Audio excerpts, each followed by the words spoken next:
guys. Three, two, one.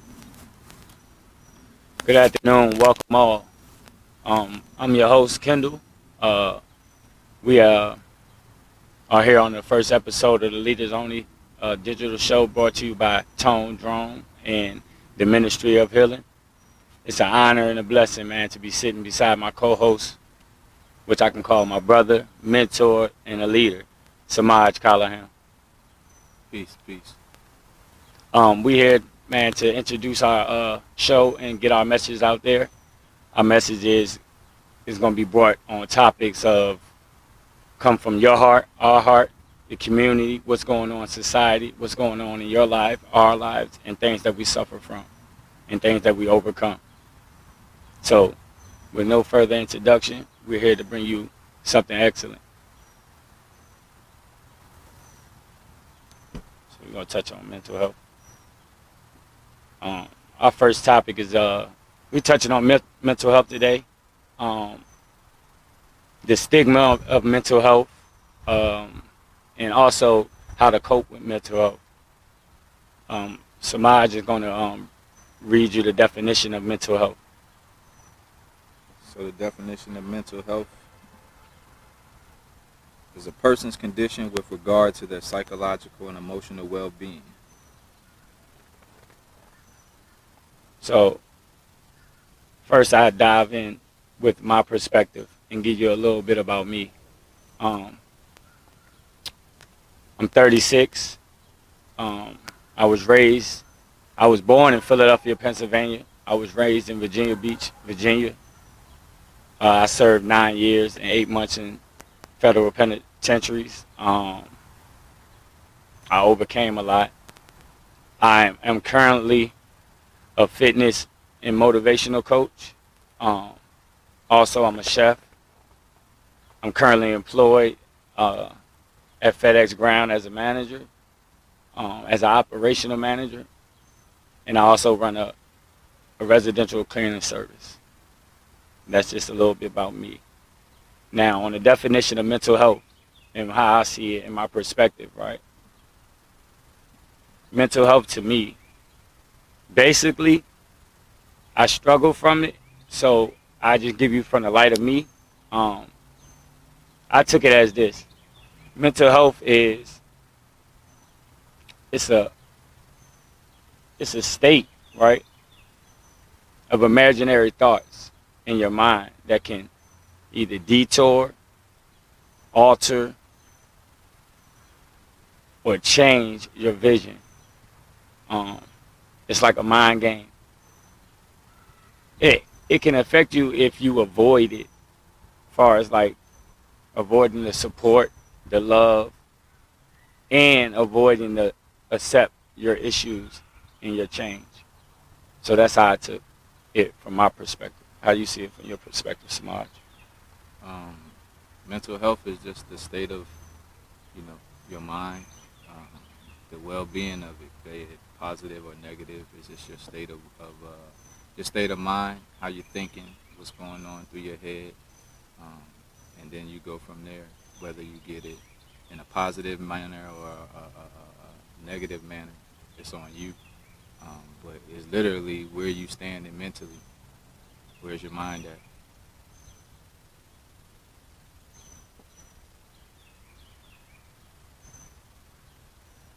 So it's safe this. All right. So I'm gonna ask you this: um, Has there ever been?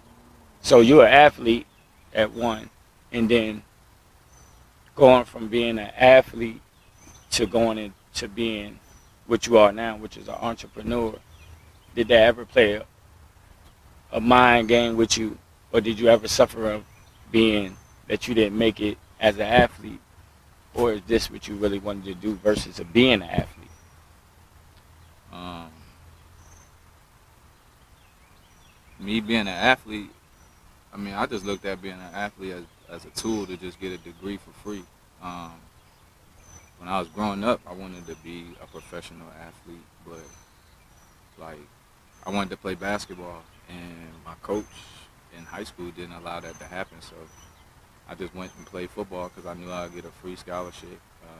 when I was in 12th grade, I got an internship with the government, so I knew once I graduated that I would have a job. So, like, I quit playing football in the middle of my tenure and walked off the field during the game because that was the second time a coach tried to have mental control over me by telling me I couldn't play for him and stuff like that. But nah, um, that never affected me. Actually, once I had my event when I was 21, that allowed me to see what I really wanted to do, like how easy it was to bring people together and make money like I was an athlete, but I didn't have to beat my body up and go through those type of things. So, nah, I've always been mentally strong. Um, that never happened. The stigma, I mean, I know there's a stigma behind, mental health, but that's because people just don't understand it. I'm not gonna say they don't know what it is. It's just like people just don't understand it, and they just keep thinking it's negative. But that's just because we live in a negative world. The world is on a low frequency, so the first thing when people hear mental health is, "Oh man, you crazy," or what's wrong with that person? And everybody has issues. Most people just haven't healed from being a child. I see it every day. A lot of people don't want to be adults and make adult decisions. I always say that life is easy. People make it difficult. The interactions with people and the problems that people present, and then how you react is the determination of your mental well-being.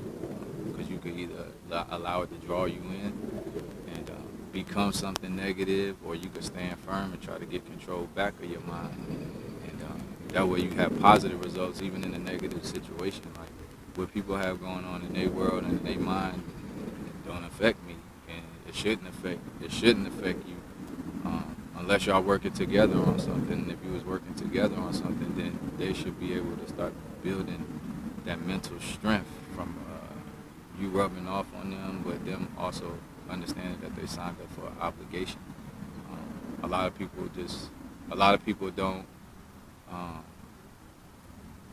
A lot of people just don't have self accountability. That goes hand in hand with mental illness or mental health. I think that's the problem. When people hear mental health, they think of mental illness, and those are two different things. Right. But no, not when I was playing sports. Sports for me was just an outlet from what could have led me down a wrong path or could have been driving me crazy in the house. So I gravitated more towards sports in school, so I wouldn't have to go back in the house where there was domestic violence and there was, trauma and disrespect. So sports was an outlet for me just to continue to stay busy. By the time I got home, it was time to eat dinner, take a shower, go in your room mainly. So that window is like everybody get the same 24 hours. Is like how you try to manage it. For me, I tried to load my day up as much as possible, so I didn't even have to deal with that to try to get to tomorrow, because I knew I was going to graduate at some point. So this level, I'll be out of here in the same way I looked at college. I'll be out of here, then next, and now I'm just like that in life. Like, what's next? Right. We take it day by day, week by week, month by month, then year by year. But we already in July, so that's how fast stuff moves. Right. Okay. So now we describe both of them in our from our perspective, and we'd love to hear y'all's. If you want to reach out to us, you can email us at leadersonly. That's LEADERSONLY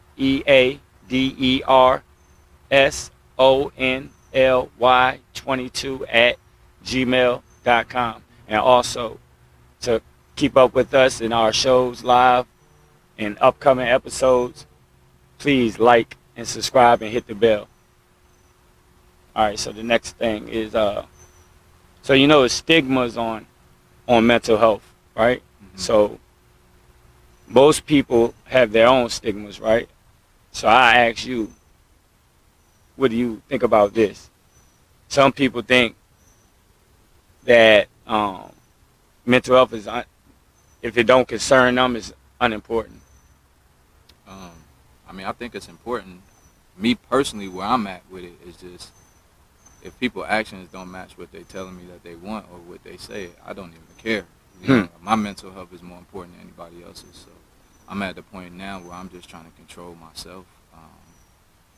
I'm big on people telling me things and believing in other people. So when people tell me stuff or that they want to do stuff, I buy into it, and then that would lead me up like a roller coaster and let me Let you down. down. So now I ask. You get one time. You know what I'm saying? With me, I'll ask. I'll be empathetic because it's something that I can't get out of me. I'm an empath. But you're not going to drain me either. So what you're going through, okay, can we, visit some solutions? If you don't want no solutions, then that means you want to get caught up in your drama. So I'm cool with that. I don't Right. need to be in nobody else's drama. I don't even want to be in my own drama, which is why I'm trying to face all of it that I have to, so I can get it out the way and not run away from it. But everybody's mental health matters. I mean, it dictates your day because you have to interact with people. So it matters, but it just don't matter more than mine. Right. Okay. So I'll touch on that. I get it because I was in a state of where I felt like nobody cared. I was on a path where I was going through a lot of things, and I felt weak at the time. And I, with a big family and so much support that I do have, it was like blinded. Like it was like, where is it at the time? Because my mind was so cloudy and my mind was so drifting, and I was going through so much pain and toxic situations, whereas I wasn't even accepting or seeing it. Put it like that. I wasn't even seeing my support, love, and things of that nature. So I kind of like felt like it wasn't important to people, what I was going through. And I went through a situation, and I sent out a text message of how I was feeling to those I love, and it came back in full circle, and it saved me. So that goes to say that people might say things aren't important, or they might feel like it's not important, but some people shadow how they feel so they can protect themselves or protect how other people will view them for feeling for somebody else. Because somebody might not like that person, or somebody might be envious of that person, or that person might not be right for that person, or they just feel that way. So, yeah, I always think it's important, and that's one of the main things that help you cope is with the love and support, man. And don't, like I said, you got to let down your wall if you're sick. Um, so yeah, that was one. And then the next one is the second stigma is how people don't like to talk about their issues. So they don't like to talk about mental health. I'll start this one, and then I want you to give me your perspective. I can say this from a person that came from the situation I overcame, right, as far as being incarcerated. Coming out of that situation, a lot of men and women, but I'm gonna speak on from my perspective as a man, and what I went through, right? Um, Most guys that come out of prison, most of them are coming out of a USP, which is a United States Penitentiary, which is high max. They don't talk about what happened in prison, as far as like all they give you is the warrior or the gorilla or the big bad tough guy. They don't tell you the real about their issues that they suffered from prison. So it's a lot of protecting of ego. It's a lot of protecting of pride. It's a lot of heterosexual issues of themselves. It's a lot of worrying about what other people think. So in that manner, I can understand, but then you got to also think: do you want to be helped? Because like they always said back in the day, a closed mouth don't get fed, so you're gonna be hungry, right? Right. If you thirsty, you're gonna ask for something to drink, right? Right. If you got a headache, you're gonna ask for something to treat your headache, right? So that goes to say, if you sick, you need to open your mouth and say you sick. Now, that's from my perspective. I like to hear yours. Um, I think I think it's the stigma that, again, me and growing and getting to this point where I'm at. Number one, I don't think that it's a stigma that people don't like to talk about it. Again, I think that's the problem. I think people talk about it too much. They send signals. They tell you exactly what's going on, and even further, their actions. I mean, people actions show you, man. Like when they don't have any patience, when you ask a question, and they, eager or they're combative. For me, it boils down to first, how what's your eating habits? Are you willing to be disciplined? Are you willing to be obedient? No, then you're not willing to heal. I don't care no more. God didn't put it on me to be God. You know what I mean? I'm an extension. I'm a resemblance. I'm God and I'm a human. You know what I mean? I'm that special, but I'm not Superman. So I don't have to fix it. At first, I was there, like, man, I want everybody to come, but it didn't do nothing but hurt me. You know what I'm saying? It makes me worse to see people, because you want to help. You have the solution. Like, somebody give you issues about finance. That's a bulk of our issues.